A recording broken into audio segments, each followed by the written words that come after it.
Hello dear students, मैं सोएब फिर से स्वागत करता हूं आपका एक नई क्लास में। दोस्तों, पहली वाली क्लास में हमने वास्तविक संख्याओं के बारे में अध्ययन किया था। वास्तविक संख्याओं के प्रकार को देखा हमने।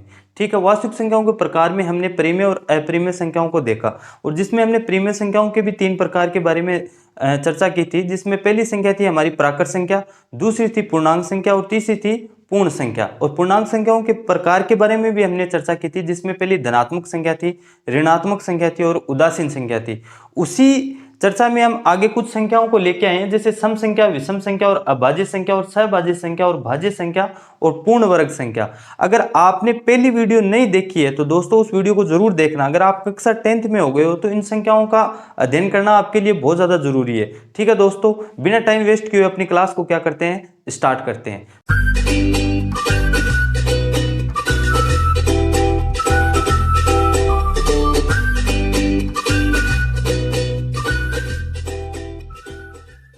तो हमारी पहली संख्या है आज की, वो है सम संख्या।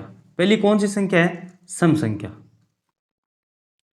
सम संख्या। सम संख्या को इंग्लिश में इवन नंबर्स कहा जाता है। इंग्लिश में क्या कहा जाता है इसको? Even number. ठीक है, इवन नंबर्स। यानी ये ऐसी संख्याएं हैं जो इवन नंबर्स में आती है और जिनमें 2 का भाग क्या जाता है, पूरा पूरा जाता है। ठीक है, 2 का भाग पूरा पूरा जाए वह संख्या कौन सी कहलाती है? इवन नंबर्स या सम संख्या कहलाती है। ऐसी संख्या जिसमें क्या है, 2 का भाग पूरा पूरा जाता है। ऐसी संख्या जिसमें 2 का भाग पूरा जाता है। ऐसी संख्या जिसमें 2 का भाग पूरा जाता है, सम संख्या पूरा जाता है, सम संख्या कहलाती है। सम संख्या कहलाती है। एग्जाम्पल्स देखेंगे इसके एग्जाम्पल्स होंगे जैसे 2, 4, 6, 8। इसी सीरीज में ये कहाँ प्लस अनंत तक जाएगी। जैसे कि देखें, अगर कोई संख्या को चेक करना हो कि अगर वो सम संख्या है या नहीं है, तो हम चेक कैसे करेंगे? जैसे हमने उठा लिया यहाँ से 8 संख्या उठा ली भाई, 8 उठा ली। अब 8 में हम क्या करेंगे? 2 का भाग देके देखेंगे। 2 का भाग जाएगा, ये 4 बार गया और ये 2, 8। यानी शेषफल में क्या आ रहा है दोस्तों? 0 आ रहा है। अगर 2 का भाग देने पर शेषफल में 0 आ रहा है तो इसका मतलब वो क्या है? सम संख्या है, यानी कि भाग पूरा पूरा जा रहा है।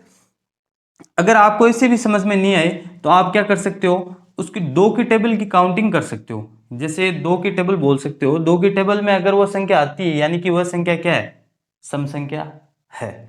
अब आगे चर्चा करते हैं अगली संख्या के बारे में। अगली संख्या है हमारी विषम संख्या। विषम संख्या। विषम संख्याओं को इंग्लिश में ओड नंबर्स कहा जाता है। विषम संख्याओं को क्या कहा जाता है? Odd numbers. Odd numbers. ठीक है, विषम संख्या सम संख्याओं की क्या होती है? अपोजिट होती है। एकदम से क्या होती है? अपोजिट होती है, यानी कि एकदम से विपरीत होती है। यानी कि इनमें तो 2 का भाग क्या जा रहा था, पूरा पूरा भाई, कंप्लीट 2 का भाग जा रहा था। और विषम संख्या में क्या होगा? 2 का भाग पूरा पूरा नहीं जाएगा। यानी कि इसकी परिभाषा कैसे लिखेंगे? ऐसी संख्या जिसमें 2 का भाग पूरा पूरा नहीं जाता है।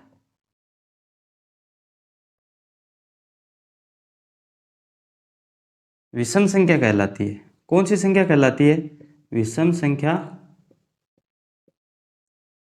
विषम संख्या कहलाती है। ठीक है, अब इसके एग्जाम्पल्स के बारे में चर्चा करते हैं। एग्जाम्पल्स होंगे इसके जैसे कि 1, 3, 5, 7, और इसी सीरीज में अनंत प्लस तक जाएगी। ठीक है, अगर हमें मान लो कि कोई विषम संख्या को चेक करना हो कि ये विषम संख्या है या नहीं है, तो विषम संख्या देखते हैं। जैसे मान लो हमने क्या ले ली? 7 ले ली। ठीक है, 7 में हमने क्या किया? 2 का भाग दिया, तो कितनी बार जाएगा? 3 बार। और ये 6 आ गया, और ये शेषफल में फिर से क्या आ रहा है हमारे पास? 1 आ रहा है। देखो सम संख्या में हमने भाग देकर देखा, शेषफल में क्या आया, 0 आया। अगर शेषफल 0 आता है 2 का भाग देने पर तो वो सम संख्या हो जाएगी। अगर शेषफल में कुछ आ रहा है तो इसका मतलब वो क्या है, विषम संख्या है। अब अगली संख्या के बारे में चर्चा करते हैं। अगली संख्या है हमारी अभाज्य संख्या। अभाज्य संख्या, अभाज्य संख्या, अभाज्य संख्याओं को इंग्लिश में क्या कहा जाता है, प्राइम नंबर, प्राइम नंबर। दोस्तों अभाज्य संख्याओं के बारे में एक फैक्ट्स है कि अभाज्य संख्याओं को इंडिपेंडेंट, यानी कि ये किसी पे डिपेंड नहीं होती है दोस्तों, यानी ये खुद अकेली ही सब कुछ है, ठीक है, यानी किसी पे डिपेंड नहीं होगी ये, यानी ऐसी संख्या जो किसी पे डिपेंड नहीं होती है। या आप अन्य परिभाषा के बारे में देखेंगे तो इसकी सबसे सरल परिभाषा ये है कि ऐसी संख्या, ऐसी संख्या जिसमें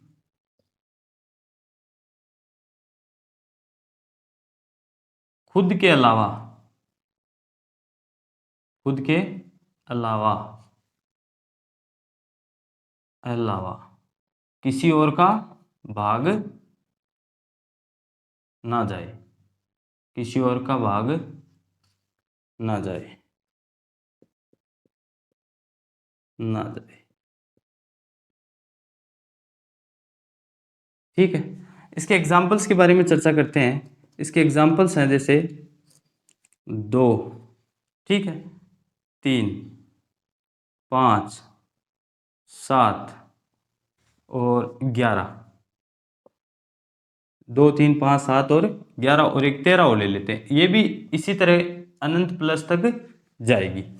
अब देखते हैं हमने क्या बात की थी कि ऐसी संख्या जिसमें खुद के अलावा किसी और का भाग ना जाए। अब देखते हैं जैसे 11, 11 ऐसी संख्या है इसमें किसी और का भाग जा सकता है क्या, देखो 2 का भाग पूरा पूरा नहीं जाता है, ठीक है, 3 का भी नहीं जाता है, 4 का भी नहीं जाता है, यानी 11 खुद ऐसी संख्या है जिसमें खुद का ही भाग जाएगा, किसी और संख्या का भाग नहीं जाएगा। यानी अब मैंने पहले एक बात की थी कि ये डिपेंडेंट नहीं है, यानी इंडिपेंडेंट है, यानी खुद पे ये क्या है, सारी जो कुछ भी है ये खुद ही है, यानी ये किसी और की संख्या का क्या नहीं लेती है, सहयोग नहीं लेती है, यानी खुद पे ही क्या होती है, ये इंडिपेंडेंट है, यानी किसी और संख्या का इसमें क्या नहीं जाएगा, भाग नहीं जाएगा। लेकिन एक फैक्ट्स है यहाँ पे, वो बहुत ज़्यादा जरूरी है, बहुत ज़्यादा इंपॉर्टेंट है।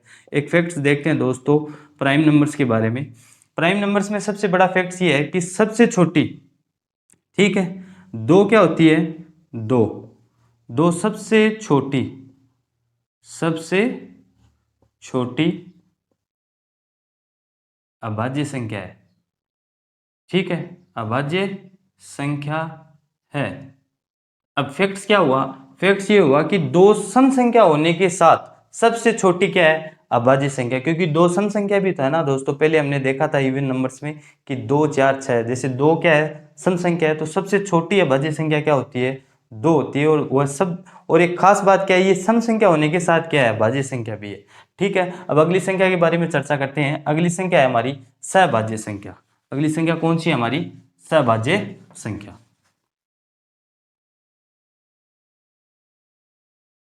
अगली 4 नंबर की संख्या आती है सहभाज्य, सहभाज्य संख्या, सहभाज्य संख्या।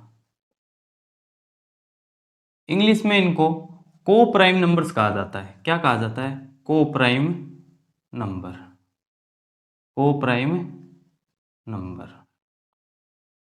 ठीक है, को प्राइम नंबर्स कहा जाता है। अब सहभाज्य संख्याओं को समझना थोड़ा सा कठिन है, ठीक है, लेकिन आप इस वीडियो में हो तो आपको कोई चिंता करने की जरूरत नहीं है, आसानी से समझ लोगे। सहभाज्य संख्या ऐसी संख्या होती है जिनका HCF क्या होता है, 1 होता है। HCF क्या होता है, 1 होता है। अब HCF हमें आता नहीं है, HCF कैसे देखेंगे, जैसे कि मान लो मैंने लिया यहाँ पे 3 और ले लिया 7 ले लिया, 2 संख्या ले ली मैंने, कौन सी, 3 और 7। अब 2 संख्याएं, इनका अगर HCF 1 आता है तो ये कौन सी संख्या है, सहभाज्य संख्या या को प्राइम नंबर है। अब देखो HCF कैसे निकालेंगे, जैसे 3 के हम क्या करते हैं यहाँ पे टुकड़े करेंगे, और 7 के भी क्या करेंगे, टुकड़े करेंगे। देखो 3 में 3 का जाएगा 1 बार, 7 में 7 का जाएगा कितनी बार, 1 बार। अब इनके दोनों के टुकड़े कौन से हुए हमारे पास, जैसे 3 के हैं, 3 के क्या टुकड़े हुए, 1 × 3, ठीक है, और 7 के करेंगे तो 7 के क्या हुए, 1 × 7, अब बात कर रहे थे हम एचसीएफ की। एचसीएफ वो होती है जो दोनों पे टुकड़े करने के बाद जो कॉमन चीज होती है ना, कॉमन यानी कि दोनों में जो सिमिलरिटी, अरे कॉमन क्या होता है, दो चीज के अंदर एक चीज कॉमन होती है। जैसे मान लो आप और मैं, अब मेरे बाल भी काले हैं और आपके बाल भी काले हैं, ये हमारे में क्या है, कॉमन चीज है। वैसे इन दोनों में देखो कॉमन कोई चीज दिखाई दे रही है क्या? तीन के अंदर ये वाले में कोई कॉमन चीज है, साथ में कोई कॉमन चीज है, देखो एक, एक देखो तीन की लाइन में भी आ रहा है, सात की लाइन में भी आ रहा है, यानी इनके अंदर कॉमन क्या चीज है, एक। यानी मैंने क्या बोला आपको कि दो संख्याओं का एचसीएफ अगर क्या हो, एक ही हो। अब देखो इन दोनों संख्याओं का एचसीएफ क्या है, एक ही आ रहा है ना, एक ही आ रहा है, तो ये क्या होगी, कोप्राइम नंबर्स। इसकी परिभाषा लिखना चाहो तो दोस्तों लिख सकते हो आप। परिभाषा क्या होगी इसकी, ऐसी संख्याएं, ऐसी संख्याएं, ऐसी संख्याएं जिनका एचसीएफ एक हो, एचसीएफ एक हो। एचसीएफ मैंने बता दिया आपको एचसीएफ कैसे लेते हैं, ठीक है। जैसे हमने दो संख्या ली थी 3 और 7, ठीक है। एग्जाम्पल्स में एक संख्या और ले लेते हैं 2 और 5, 2 और 5 का और करके देखते हैं दोस्तों। 2 और 5, जैसे यहाँ पे 2 लिया मैंने और यहाँ पे क्या ले लिया, 5। अब इसका करते हैं, अभाज्य गुणनखंड करेंगे ना, टुकड़ों में तोड़ना ही, टुकड़ों में तोड़ना है बस, और क्या करना है, ठीक है। 2 का दिया, 1 आया, 5 का जाएगा, 1 आ गया। अब 2 का क्या हुआ, 1 × 2, 5 का क्या हुआ, 1 × 5, ठीक है। अब इनमें कॉमन चीज ये है, कॉमन चीज ही क्या होती है, एचसीएफ होती है। इसको ही एचसीएफ बोलते हैं, कॉमन चीज को क्या बोलते हैं, एचसीएफ बोलते हैं भाई, ठीक है। तो ये भी क्या होगी हमारी को प्राइम नंबर, और 3 और 7 भी क्या होगी, को प्राइम नंबर, ठीक है दोस्तों। अच्छी तरीके से आपने समझ लिया होगा। पहले हमने सम संख्या की बात की थी। सम संख्या क्या होती है, जिसमें 2 का भाग पूरा पूरा जाता है, सम संख्या कहलाती है। 2 4 6 8, ठीक है। विषम संख्या कौन सी होती है, ऐसी संख्या जिसमें 2 का भाग पूरा पूरा नहीं जाता है। जैसे हमने कौन सी संख्याओं के बारे में बात की थी एग्जाम्पल्स में, 1 3 5, ठीक है। ऐसी संख्याओं को देखा था। अभाज्य संख्या ऐसी संख्या जिसमें खुद के अलावा किसी और संख्या का भाग नहीं जाता है। जिसमें एक फैक्ट्स देखा था, फैक्ट्स क्या था कि दो सम संख्या होने के साथ साथ सबसे छोटी अभाज्य संख्या भी है। और चौथी संख्या हमने देखी थी, ये हमारी सहभाज्य संख्या, ऐसी संख्या जिसका एचसीएफ एक हो, ऐसी संख्या है जिसका एचसीएफ क्या हो, एक हो। जैसे 3 और 7 ली, 3 और 7 का हमने करके देखा अभाज्य गुणनखंड, तो क्या आया, 1 और 3 आया और 1 और 7 आया। तो एक क्या आया था उनमें, कॉमन आया था, वही क्या है, एचसीएफ है। वैसे 2 और 5 लिया, 2 और 5 में देखो 2 और 1 आया, 5 और 1 आया, इनमें कॉमन क्या है, एक है, एक ही क्या होता है, एचसीएफ होता है, ठीक है दोस्तों। तो अगली संख्या के बारे में चर्चा करते हैं। अगली संख्या है हमारी भाज्य संख्या। अगली संख्या कौन सी है, भाज्य संख्या, ठीक है। 5 नंबर की संख्या आती है हमारी आज की भाज्य संख्या। भाज्य संख्या को डिविजनल नंबर कहा जाता है दोस्तों। इसको कैपिटल डी से डिनोट किया जाता है, डिविजनल नंबर्स, यानी जिसमें भाग आसानी से चला जाता हो, ठीक है। इन संख्याओं को क्या कहा जाता है, भाज्य संख्या। भाज्य संख्या देखो दोस्तों, जैसे कि एग्जांपल्स देख लेते हैं इसके डायरेक्टली। जैसे 4, ठीक है, 6, 9, ठीक है, 9 ले लिया। और इसके अलावा जैसे 20 ले लेते हैं, 15 ले लेते हैं। जैसे मान लो हमने 15 लिया, क्या लिया, 15। 15 में देखो 3 का भाग भी जाता है और 5 का भाग भी जाता है ना। और 9, 9 में देखो खुद 15 का भी जाता है, कि देखो खुद 15 का भी जाता है। और इसमें 9 में 9 का भी जाता है और 3 का भी जाता है, ठीक है। 6 में 2 का भी जाता है और 3 का भी जाता है और खुद 6 का भी जाता है ना।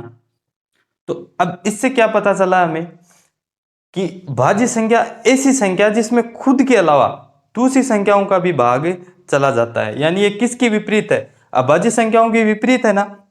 अभाज्य संख्याओं में तो क्या होता था कि खुद के अलावा किसी और संख्या का भाग नहीं जाता था, लेकिन भाज्य संख्या क्या है, जिसमें खुद के अलावा किसी और संख्या का भी भाग चला जाता है। कौन सी संख्या कहलाती है, भाज्य संख्या कहलाती है। तो दोस्तों इसकी परिभाषा को भी हम क्या कर लेते हैं, लिख लेते हैं एक बार, ठीक है। भाज्य संख्या ऐसी संख्या,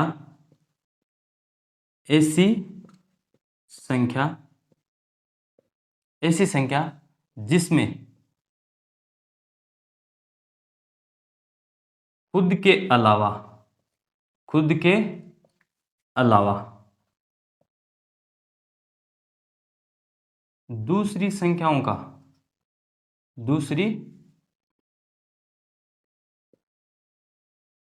दूसरी संख्याओं का, ठीक है, दूसरी संख्याओं का भाग चला जाता है, ठीक है, या दूसरी संख्याओं का भाग जाता है। कौन सी संख्या कहलाती है? भाज्य संख्या या डिविजनल नंबर्स। एग्जांपल्स देख लेते हैं। इसके एग्जांपल्स क्या लिखे थे हमने? जैसे कि हमने लिखा था यहाँ पे 4, ठीक है, 6, 9 और 15 और 20। ठीक है दोस्तों, अच्छी तरीके से समझ लिया होगा आपने भाज्य संख्याओं को। अब हमारी अंतिम बिंदु है और अंतिम संख्या है जिसका नाम है पूर्ण वर्ग संख्या। पूर्ण वर्ग संख्या 6 नंबर पे आता है हमारा पूर्ण वर्ग संख्या।